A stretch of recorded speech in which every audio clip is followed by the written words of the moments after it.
bakire bose ubona babayeho batagira ikintu na kimwe bapinga, kuko babaga bazi neza yuko bashobora gupinga icyo kintu bikaza kurangira ari cyo kintu kibaye cyiza ku buzima bwabo.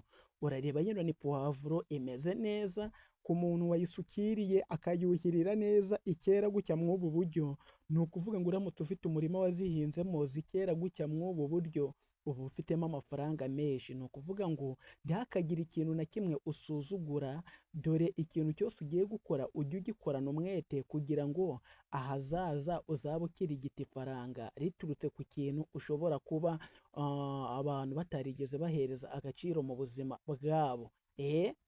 Cya kintu abantu batahereza agaciro mu buzima bwabo ujye ugerageza kukibyaza umusaruro kugeza aho kiguhaye amafaranga ashobora gutuma ukora bizinesi nyinshi zigiye zitandukanye. Ibyo ngibyo niba ubikunze kanda subscribe, like and share. Urakoze.